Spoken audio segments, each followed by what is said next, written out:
Hi viewers, இந்த வீடியோவில் இன்றைக்கி என்ன பார்க்க போகிறோன்னா அறிஞர் அண்ணா மற்றும் கலைஞர் கருணாநிதி அவர்களின் நினைவிடம். அஃபிஷியலாக சொன்னால் அறிஞர் அண்ணா மற்றும் கலைஞர் கருணாநிதி மெமோரியல். ஸோ உங்களுக்கு தெரியும், அறிஞர் அண்ணா அவர்கள் 3ஆம் தேதி பிப்ரவரி 1969 இறந்தார். ஸோ அவர் இறக்கும்போது பார்த்திங்கன்னா 1,50,00,000 பேர் அவருடைய இறுதி ஊர்வலத்தில் கலந்து கொண்டாங்க அப்படின்றது ஒரு வரலாறு. ஸோ இது அதிகபூர்வமாக பார்த்திங்கன்னா பேரறிஞர் அண்ணா நினைவிடம் அப்படின்னு சொல்லிட்டு அதிகாரப்பூர்வமாக நம்ம தமிழ்நாடு அரசு நிறுவப்பட்டுள்ளது. ஸோ இங்கே பார்த்தீங்கன்னா உங்களுக்கு 24 மணி நேரமும் அந்த விளக்கு ஒன்று எரிஞ்சிட்டே இருக்கும். இப்போ பார்க்குறீங்க, நான் போகும்போது அந்த பூவில் அப்போ தான் அலங்கரிச்சுட்டு இருந்தாங்க காலை நேரத்தில். ஸோ அப்படின்னு பார்த்தீங்கன்னா இது நீங்கள் சாதாரண வேறு டைமில் போனீங்கன்னா நிறைய அந்த பூக்களால் ஃபுல்லாக அலங்கரிச்சிருக்கும். ஃபுல்லாக அந்த சமாதி பூரா பார்த்திங்கன்னா உங்களுக்கு அலங்கரிச்சிருக்கும். ஸோ இது பார்த்திங்கன்னா உங்களுக்கு மெரினா கடற்கரையிலே உள்ளது. மெரினா கடற்கரையில் நம்ம புரட்சித் தலைவர் எம்ஜிஆரும் புரட்சித் தலைவி ஜெயலலிதா அவர்களின் நினைவிடத்திற்கு பக்கத்திலே இருக்குது.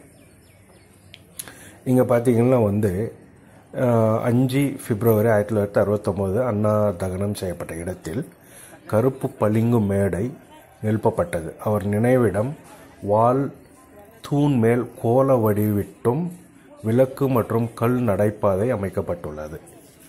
ஸோ இந்த நினைவிட வளாகம் காமராஜ் சாலையில் இந்தியாவின் தமிழ்நாடு சென்னையில் உள்ள மெரினா கடற்கரையில் உள்ளது அப்படின்னு சொல்லிட்டு ஒரு குறிப்பு அங்கே எழுதிட்டு இருந்துச்சு. ஒரு போர்டில் பார்க்கும்போது அங்கே எழுதிருந்துச்சு. ஸோ அதை நான் உங்ககிட்ட சொல்கிறேன்.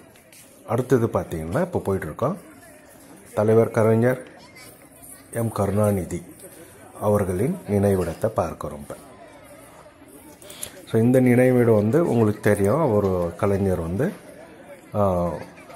7 ஆகஸ்ட் 2018 6:10 இறந்தார். அப்புறம் பார்த்திங்கன்னா இறுதி ஊர்வலத்தில் லட்சக்கணக்கான மக்கள் கலந்து கொண்டாங்க.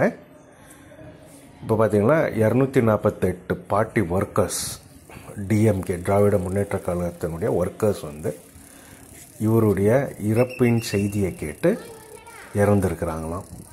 8ஆம் தேதி ஆகஸ்ட் 2018 இவர் பொதுமக்களின் முன்னிலையில் பல அரசியல்வாதிகளின் முன்னிலையில் மெரினா பீச்சில் நல்லடக்கம் செஞ்சாங்க. இப்போ பார்த்துட்டு இருக்கோம் இல்லையா, பூக்களால் அலங்கரிக்கப்பட்டும் 24 மணி நேரமும் அந்த லைட் எரிஞ்சுக்கிட்டோம். ஸோ இங்கே சமாதி அமைக்கப்பட்டுள்ளது.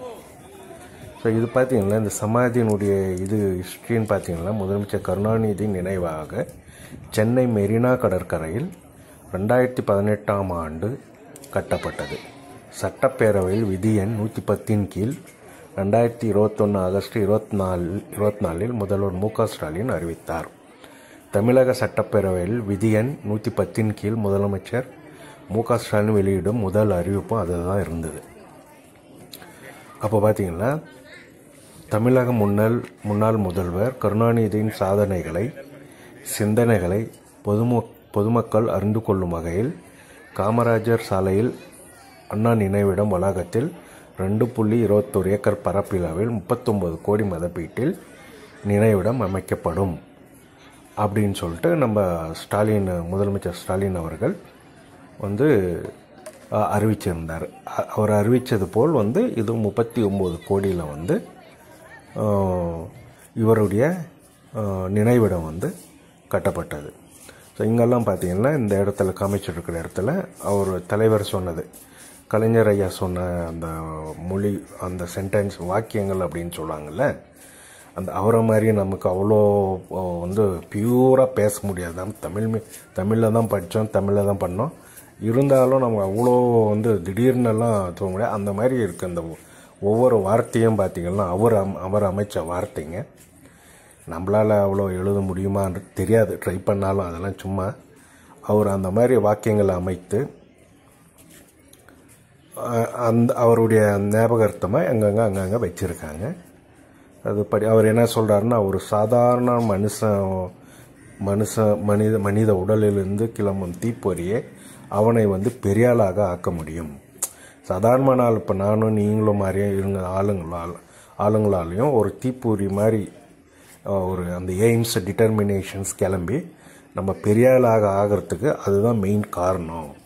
அப்படியே சாதாரணமான ஆளும் பெரியாள் ஆக முடியும் அப்படின்னு சொல்கிறாரு அவர்.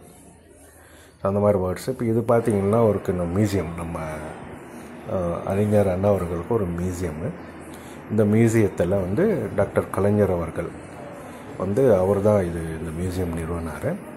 இது பார்த்திங்கன்னா அவரை பற்றி டீட்டெயில்ஸ், அவர் யார் யார் கூடலாம் இருந்தார், அவர் என்னென்னலாம் செஞ்சார், எந்தெந்த தலைவர் கூடங்கள்லாம் இருந்தார், அவரெல்லாம் என்னென்ன செஞ்சாருன்றது இந்த ஃபோட்டோஸ், இந்த வியூஸ் எல்லாம் பார்த்திங்கன்னா உங்களுக்கு காமிக்கும். இப்போ பார்க்கலாம். இப்போ நம்ம ஒரு நம்ம ஒரு எய்ம் இருக்குல்ல நமக்குள்ள, அந்த எய்ம் இங்கே போனீங்கன்னா இன்னும் தூண்டிவிடும். ஏன் நம்ம இந்த மாதிரி ஒரு ரீச் ஆக முடியாது அப்படின்னு சொல்லி, ரீச் ஆகிறமோ இல்லையோ ட்ரை பண்ணலாம் இல்லையா. அதனால் பார்த்திங்கன்னா இதெல்லாம் போய் பார்த்தா நமக்கு ஸோ பார்த்திங்கன்னா நல்லது தான். வேறு ஏதாவது வேணும்னா கமெண்ட்டில் போடுங்க, நான் தெரிவிக்கிறேன். ஓகே, தேங்க்யூ, பாய்.